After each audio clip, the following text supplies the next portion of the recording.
Hello दोस्तों, मैं आप लोगों का स्वागत करता हूं आपके अपने ही चैनल शिक्षा का प्रभात में। आज के इस वीडियो में हम लोग स्वर वर्ण और उनकी मात्राओं को सीखेंगे।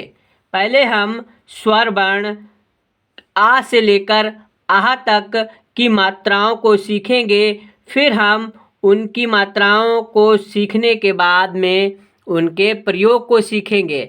तो पहले हम स्वर वर्ण को जो है पढ़ लेंगे एक बार। तो पढ़ेंगे छोटा आ, बड़ा आ, छोटी ई, बड़ी ई, छोटा ऊ, बड़ा ऊ, री, ए, ऐ, ओ, औ, अन, आह। तो ये हैं हिंदी वर्णमाला के स्वर वर्ण। अब हम इनकी मात्राओं की बनावट को सीखेंगे। तो पहला जो है वर्ण है आ। तो इसकी कोई भी दृश्य मात्रा नहीं होती है। इसकी कोई भी दृश्य मात्रा नहीं होती है।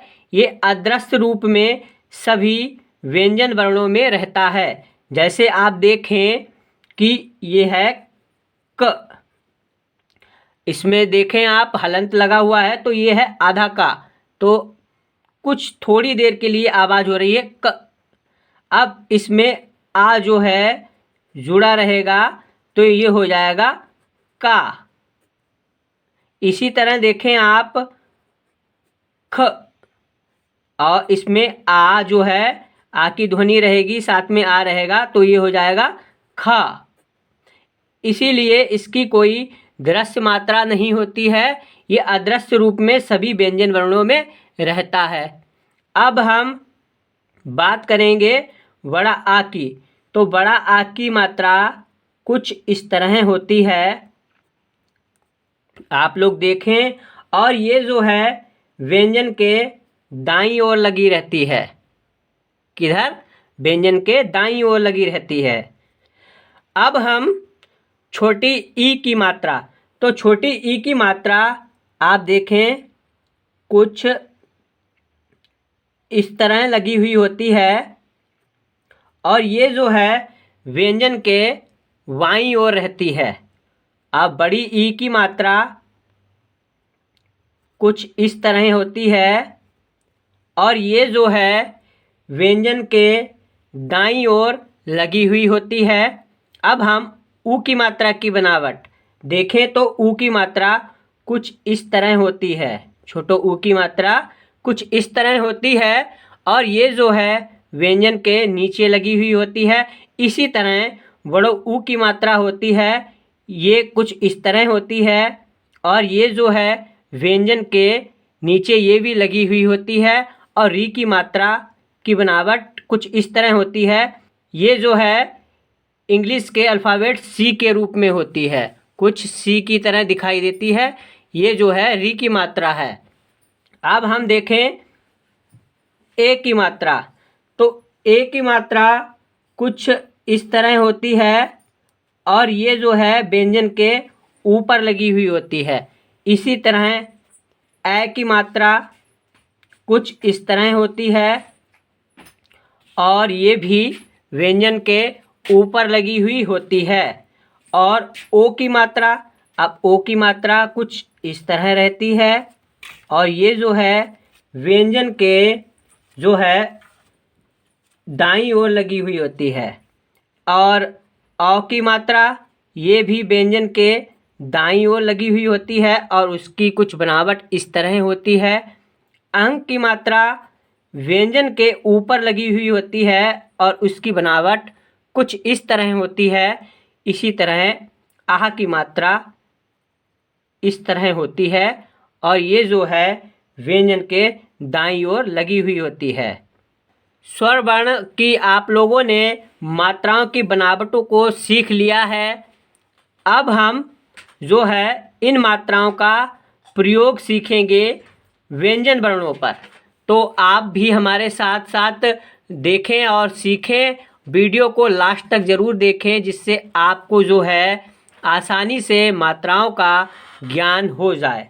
तो हम जो है सबसे पहला व्यंजन का पर जो है सभी मात्राओं का प्रयोग करेंगे। तो लिखेंगे का। अब ये जो हलंत लगी हुई है इसका मतलब है ये जो है आधा का है। अब इसमें आ जुड़ गया, जैसे कि हमने अभी ऊपर बताया था, तो ये हो गया का। आ की कोई मात्रा नहीं है, ये सभी व्यंजन वर्णों में रहता है। अब हम बड़ा आ की मात्रा को देखेंगे, तो ये जो है क है। अब इसमें बड़ा आ की मात्रा लगा दी तो ये हो गया का। अब इसी तरह छोटी ई की मात्रा, अब ये है का, और का में छोटी ई की मात्रा लगाएंगे तो छोटी ई की मात्रा व्यंजन के किधर रहती है, अभी हमने बताया था आप लोगों को, बाईं ओर रहती है। तो लगाएंगे बाईं ओर, तो ये हो गया की। क्या हो गया की। अब हम जो है बड़ी ई की मात्रा, बड़ी ई की मात्रा का प्रयोग सीखेंगे। तो बड़ी ई की मात्रा जो है का, और का में जो है बड़ी ई की मात्रा जो है वो दाईं ओर लगी रहेगी, तो ये हो गया की। अब ये देखें आप, है की और ये है की। छोटी ई की मात्रा जो है कम समय के लिए जो है उसकी ध्वनि निकलती है की, और बड़ी ई की मात्रा की ध्वनि कुछ ज़्यादा देर के लिए होती है, जैसे की। तो अब हम छोटा ऊ की मात्रा का प्रयोग सीखेंगे। तो ये है का, और ये हुई छोटा ऊ की मात्रा, तो ये हो गया कू। अब बड़ा ऊ की मात्रा देखें आप, ये है कू, और इसी तरह री की मात्रा ये है क्री। अब री की मात्रा आप लोगों ने सीखी। अब हम ए की मात्रा देखेंगे, तो ये है का, और का में ए की मात्रा लगाएंगे, हो जाएगा के। और इसी तरह ए की मात्रा को देखें, ये हो गया कै। और ओ की मात्रा देखें आप, ये है का में ओ की मात्रा, ये हो गया को। और का में आओ की मात्रा देखें आप, ये हो गया कौ। और अब हम का में अंग की मात्रा, तो ये हो गया कन। और अब लास्ट में बचा है आहा, तो ये हो गया कह। जो है अंग की मात्रा को हम अनुस्वार बिंदु कहते हैं, और आहा आहा की जो मात्रा होती है उसे हम विसर्ग कहते हैं। यह प्रायः ज़्यादातर संस्कृत के जो शब्द होते हैं उनमें इस्तेमाल होती है। तो आप लोग संस्कृत के जो शब्द होते हैं उनमें आप जो है ज़्यादा इसको देखेंगे, अंग की मात्रा को, सॉरी आहा की मात्रा को। तो अब हम सीख चुके हैं मात्राओं को, और एक बार और देख लेते हैं। खा पर इसका प्रयोग कर लेते हैं, तो ये है खा, और इसमें बड़ा एक आ की मात्रा लगाएंगे, ये हो जाएगा खा। खा में छोटी ई की मात्रा खी, खा में बड़ी ई की मात्रा खी, और खा में छोटो ऊ की मात्रा खू, और खा में बड़ा ऊ की मात्रा खू। खा में री की मात्रा खरी। और अब देखें ए की मात्रा, तो खा में ए की मात्रा खे, खा में ए की मात्रा खे, खा में ओ की मात्रा खो, खा में आओ की मात्रा, सॉरी खा बनेगा यहाँ पे खौ, और खा में अंग की मात्रा खन, और खा में आह की मात्रा खा। इसी तरह आप हिंदी की जो होती है वारह खड़ी, आप उसे भी बनाना सीख सकते हैं।